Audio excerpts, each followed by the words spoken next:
Assalamualaikum warahmatullahi wabarakatuh. Hai sahabat beriman, apa kabar? Selamat datang kembali di Pagala Channel.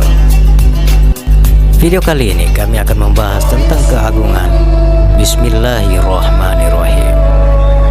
Dalam hadis Rasulullah SAW bersabda, setiap pekerjaan yang baik jika tidak dimulai dengan Bismillah, menyebut nama Allah, maka pekerjaan tersebut akan terputus dari keberkahan Allah. Dahulu, seringkali ketika kita mau bepergian atau melakukan sesuatu kegiatan apapun, orang tua selalu mengingatkan untuk mengucapkan Bismillahirrahmanirrahim agar selalu dimudahkan segala urusan kita. Yang lazim diketahui dari lafaz Bismillah ini adalah dari segi terjemahannya saja.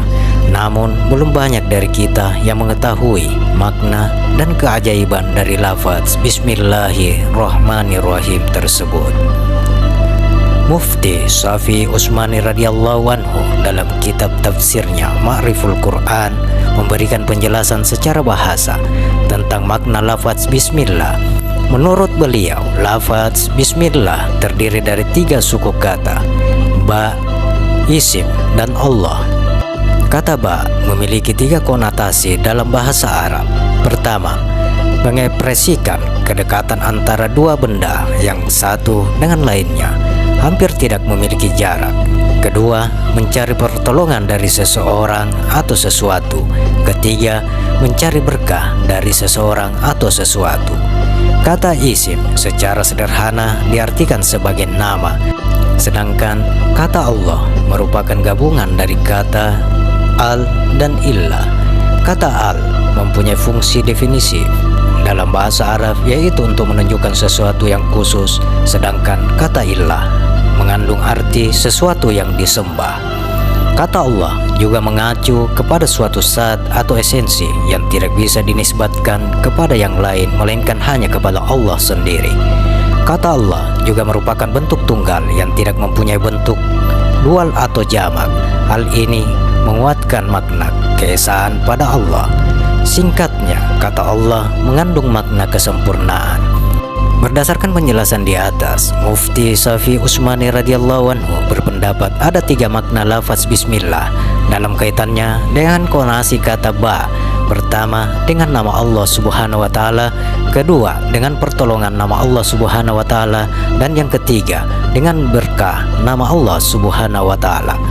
Dengan kita mengetahui makna dari lafaz Bismillahirrahmanirrahim, dapat membuat kita lebih sering lagi untuk mengucapkannya di setiap hendak melakukan suatu kegiatan agar dapat diberikan kelancaran dan keberkahan dari Allah Subhanahu wa Ta'ala.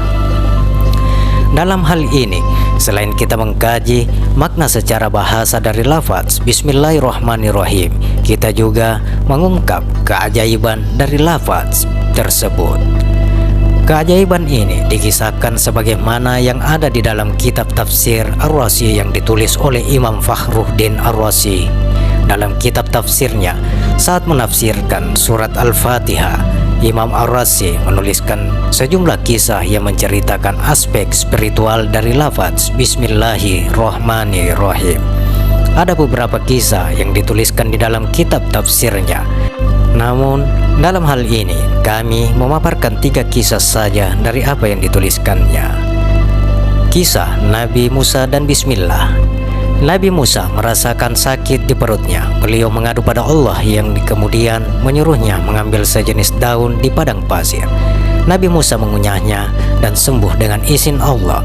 Kemudian Nabi Musa mengalami masalah lagi dengan perutnya, maka Nabi Musa langsung mengunyahnya kembali dedaunan itu, tetapi sakitnya malah bertambah nyeri. Beliau mengadu, "Ya Rab, kali pertama aku makan, aku langsung sembuh. Namun kali kedua bukan hanya tidak sembuh, melainkan malah bertambah parah." Allah Subhanahu wa Ta'ala menjawab, "Kali pertama kamu datang mengadu kepadaku, memohon kesembuhan, namun pada kali kedua kamu langsung saja mengunyahnya tanpa meminta petunjuk dan izin dariku. Tidakkah kamu tahu bahwa dunia ini semuanya adalah racun dan penawarnya hanyalah dengan menyebut namaku?" Kisah yang kedua, Nabi Isa dan anak lelaki. Nabi Isa alaihissalam melewati kuburan dan menyaksikan malaikat sedang menyiksa orang yang dikubur itu. Ketika Nabi Isa alaihissalam melintasi kuburan yang sama dalam perjalanan pulangnya, Nabi Isa alaihissalam terkejut bahwa kali ini malaikat rahmat sedang menerangi kuburannya itu. Takjub dengan perbedaan yang beliau lihat, Nabi Isa alaihissalam berdoa memohon petunjuk Allah subhanahu wa ta'ala. Allah menjawab, "Wahai Isa, hambaku ini seorang pendosa dan sejak dia dikubur dia telah menerima siksa dariku.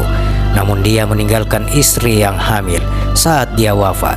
Kini anak itu telah besar dan belajar agama.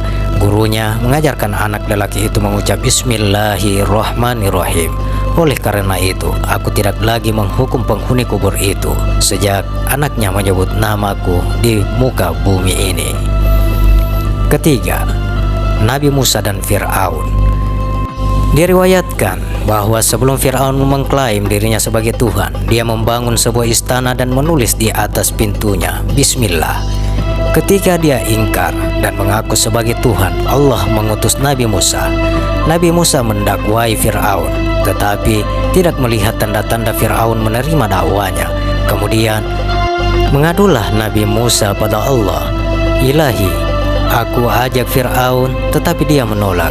Aku tidak melihat tanda-tanda kebaikan padanya." Allah menjawab, "Wahai Musa, mungkin kamu menginginkan kehancuran Fir'aun? Kamu melihat pada kekafirannya sekarang, sedangkan aku melihat pada apa yang sebelumnya dia tulis di atas pintu." Artinya, dia Fir'aun yang kafir saja menulis kalimat Bismillah pada pintunya saja menjadi selamat dari kehancuran. Bagaimana ketika orang muslim itu sendiri menuliskan kalimat Bismillah dari hati yang paling dalam? Tentunya akan selalu mendapatkan perlindungan dari Allah subhanahu wa ta'ala. Wallahu a'lam bishawab. Demikian sahabat, kajian singkat tentang makna dan keajaiban lafaz Bismillahirrahmanirrahim. Semoga kisah tadi bermanfaat dan bisa menambah keimanan kita kepada Allah subhanahu wa ta'ala. Bagaimana pendapat Anda sahabat? Silakan share pendapat menarik Anda pada kolom komentar. Sekali lagi, untuk membangun Pagala Channel dan untuk mendapatkan video-video yang jauh lebih menarik, jangan lupa sahabat untuk menekan tombol subscribe, like, share, dan jangan lupa untuk menekan tombol lonceng. Terima kasih, sampai bertemu kembali di video berikutnya. Wassalamualaikum warahmatullahi wabarakatuh.